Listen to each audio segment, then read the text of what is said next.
Friends, എൻ്റെ പുതിയ വീഡിയോയിലേക്ക് എല്ലാവർക്കും സ്വാഗതം.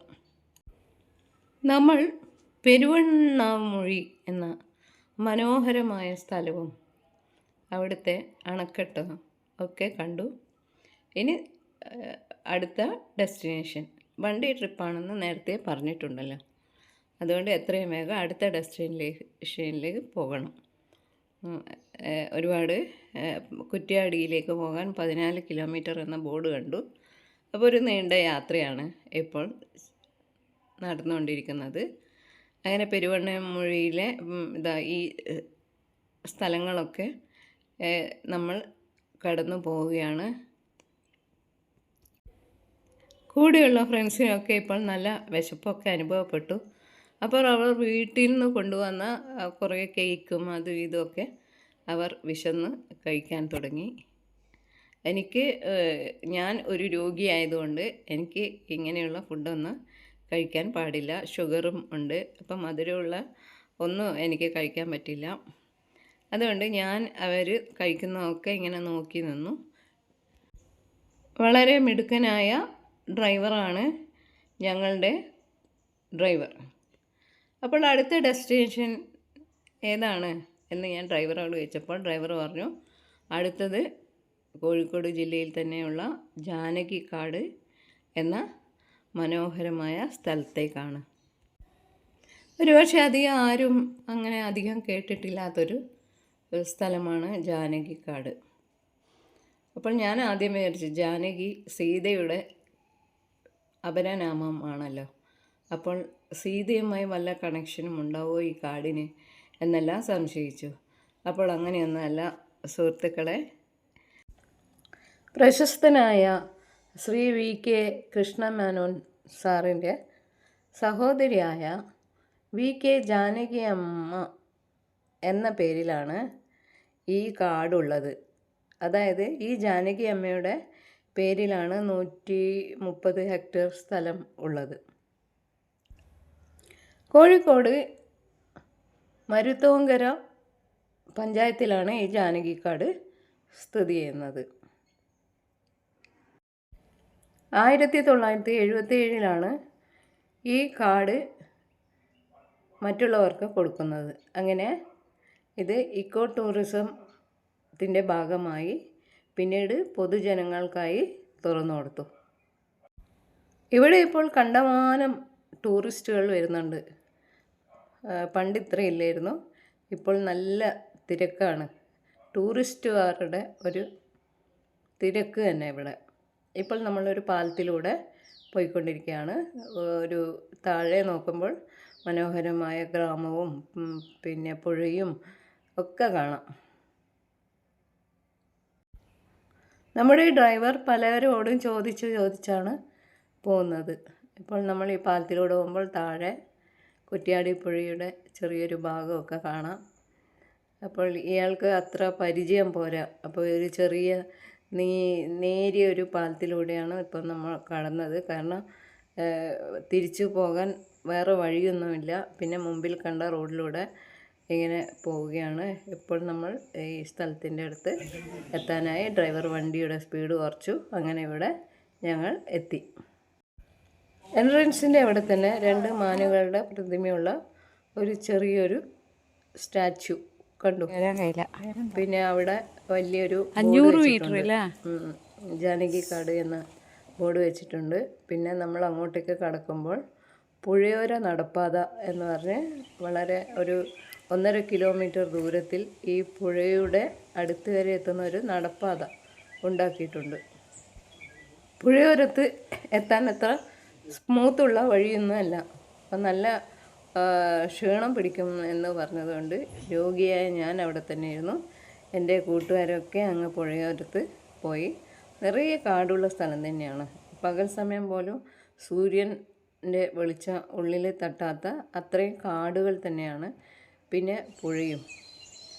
അപ്പോൾ എനിക്ക് ഈ പുഴയോരം ഒന്നും കാണാൻ പറ്റിയില്ല. സുഹൃത്തുക്കളൊക്കെ പോയി. അവർ വളരെ ക്ഷീണിച്ചാണ് വന്നത്. കണ്ടില്ലേ, സൂര്യൻ ഈ അരിച്ചിറങ്ങുന്ന സ്ഥലത്തൊരു നീല കളറ് കാണുന്നില്ലേ. അപ്പോൾ ഇതൊക്കെയാണ് ഈ ജാനകിക്കാടിൻ്റെ പ്രധാന ഈ ട്രക്കിനൊക്കെ പോകുന്നവർക്കും പിന്നെ നല്ല നീന്തി തുടിക്കാൻ ആഗ്രഹമുള്ളവർക്കും ഒക്കെ ഈ പുഴയോരവും ഒക്കെ ഒരു അത്ഭുതം തന്നെയാണ്. എന്തായാലും എല്ലാവരും പറഞ്ഞ സ്ഥിതിക്ക് പുഴയും എല്ലാം കാണാൻ എനിക്ക് പറ്റിയില്ല. മാത്രമല്ല ഇങ്ങേ ഭാഗത്ത് കുറേ റിസോർട്ടൊക്കെ ഉണ്ട് എന്ന് ഞാൻ എവിടെയോ കണ്ടിട്ടുണ്ട്. അങ്ങനെ മനോഹരമായ ഈ ജാനകിക്കാടിൻ്റെ മുമ്പിൽ ഒരു മഴക്കാടുകൾ എന്ന് പറഞ്ഞ ഒരു കാടും കൂടിയുണ്ട്. മൊത്തത്തിൽ ആ സ്ഥലം മുഴുവൻ ഒരു കാട് നിറഞ്ഞു നിൽക്കുന്ന സ്ഥലമാണ്. ഇവിടെ ഒരു വലിയ ബോർഡ് വെച്ചിട്ടുണ്ട്. അതിൽ ഒരുപാട് ഇൻസ്ട്രക്ഷനൊക്കെ കൊടുത്തിട്ടുണ്ട്. ഇപ്പോൾ നമ്മൾ മുമ്പോട്ടേക്ക് പോവുകയാണ്. പിന്നീട് നമ്മൾ യാത്ര ചെയ്തത് മുഴുവൻ കാടിലൂടെയായിരുന്നു. അതായത് മൃഗങ്ങളൊക്കെ ഉണ്ട് എന്നൊക്കെ ബോർഡ് കണ്ടു. ഇവിടെയൊന്നും കുഴപ്പമില്ല. കുറേ അങ്ങോട്ടേക്ക് പോകുമ്പോൾ ഭയങ്കര കാടാണ്. അപ്പോൾ നമുക്ക് യാത്ര തുടങ്ങാം. ഇനി അടുത്ത് പോകുന്നത് തോണിക്കടവിലേക്കാണ്. തോണിക്കടവ് ഇവിടുന്ന് കുറേ ദൂരമുണ്ട്. ഡ്രൈവർ പലരോടും അന്വേഷിച്ച് മുമ്പോട്ട് പോകുന്നത് കണ്ടു. ഇപ്പം നമ്മൾ കുറേ ദൂരം ചെന്നപ്പോൾ ആനയുടെ ഫോട്ടോ ഉള്ള ഒരു ബോർഡ് കണ്ടു. എന്ന് പറഞ്ഞാൽ ആനയൊക്കെ ഇതിലൂടെ പോകാം എന്നൊരു മുന്നറിയിപ്പ് തരുന്ന ബോർഡാണ്. പക്ഷേ പൊതുവേ ഈ കാടിൻ്റെ ഭംഗിയൊക്കെ ആസ്വദിച്ച് നല്ല രസമാണ് കേട്ടോ ഈ കാടിലൂടെയുള്ള യാത്ര. വേറെ ട്രാഫിക്കൊന്നുമില്ല. വല്ലപ്പോഴും ഒരു വാഹനം ഇങ്ങോട്ടേക്ക് വരുന്നതൊക്കെ കാണാം. അപ്പം വളരെ ശാന്തമായ അന്തരീക്ഷം. പിന്നെ നമ്മൾ ഈ ജാനകിക്കാട് കണ്ട് കുറച്ച് ദൂരം പോയപ്പോൾ ഒരു ഹോട്ടൽ കണ്ടു. അവിടുന്ന് നമ്മൾ ഭക്ഷണമൊക്കെ കഴിഞ്ഞ് വളരെ ടേസ്റ്റിയായ ഭക്ഷണമാണ്. അതുതന്നെ എല്ലാവർക്കും സംതൃപ്തി ഉണ്ടാക്കി. അങ്ങനെ നമ്മൾ വീണ്ടും യാത്ര തുടരുകയാണ് സുഹൃത്തുക്കളെ. നമ്മളെല്ലാവരും കുറച്ച് പ്രായമുള്ള ആൾക്കാരായതുകൊണ്ട് ഈ യാത്ര തന്നെയാണ് നല്ലത്. ഒരു സ്ഥലം പോയി കണ്ടു, പിന്നീട് വണ്ടിയിൽ കയറി കുറച്ച് നേരം യാത്ര ചെയ്ത് അടുത്ത ഡെസ്റ്റിനേഷനിൽ പോവുക. അപ്പോൾ ഇതൊക്കെ ഒരു രസം തന്നെയാണ്. നല്ല മനോഹരമായ കാടാണ് കേട്ടോ. ശരിക്കും നിങ്ങൾ ഇവിടെയൊക്കെ ഒരുപാട് സ്ഥാപനങ്ങളൊക്കെ ഉണ്ട് ഈ കൃഷിയുടെയൊക്കെ. അപ്പോൾ അതൊക്കെ കഴിഞ്ഞ് ഇങ്ങനെ പോകുമ്പോൾ 1-2 ലോറിയൊക്കെ വരുന്ന കണ്ടു. ഇപ്പോൾ നമ്മൾ ടൗണിൻ്റെ അടുത്താണ്. എത്താനായോ എന്നൊന്നും അറിയില്ല. ഇടയ്ക്ക് ഈ കുറ്റ്യാടി പുഴയുടെ ചെറിയ ഭാഗങ്ങളൊക്കെ കാണാം. ചെറിയ പുഴകളും ഒക്കെ രസം തന്നെയാണ്. അപ്പം ഞാൻ മുമ്പിലായിരിക്കുന്നത്. പുറകിൽ സുഹൃത്തുക്കളൊക്കെ ഉറങ്ങുന്നുണ്ടോ ഒന്നും അറിയില്ല. ഞാൻ മുമ്പിലിരുന്ന് ഇങ്ങനെ വീഡിയോ ഷൂട്ട് ചെയ്തുകൊണ്ടിരിക്കുകയാണ്. ഡ്രൈവറുടെ തൊട്ടടുത്ത സീറ്റിലാണ് ഇപ്പോൾ ഇരിക്കുന്നത്. അതുകൊണ്ട് തന്നെ നല്ല രസമുണ്ട് കാണാൻ. എന്തായാലും ഉച്ചയ്ക്ക് അങ്ങനെ എനിക്ക് ഉറക്കമൊന്നും വരാറില്ല. അതെന്ത് രസമാണെന്നോ. ഇനി നമുക്ക് കുറച്ച് ഈ കാടിൻ്റെ ഭംഗിയൊക്കെ ആസ്വദിക്കാം. കുറച്ച് പാട്ടൊക്കെ കേട്ട് പോകാം. ഓക്കെ.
തോണിക്കടവിലേക്ക് പോകേണ്ട വഴി അന്വേഷിച്ച് അവസാനം നമ്മളൊരു കവലയിൽ എത്തിച്ചേർന്നു. അവിടെ എത്തിയപ്പോൾ ഇത് ബോർഡ് കണ്ടു, കുരച്ചുണ്ടിലേക്കും ഒക്കെ പോകേണ്ട വഴി. അപ്പോൾ ഇതാണ്, ഈ റൂട്ടിലൂടെ വേണം നമ്മൾ തോണിക്കടവിലേക്ക് പോകാൻ. അപ്പോൾ നമുക്ക് അടുത്ത വീഡിയോ തോണിക്കടവ് ആകാം.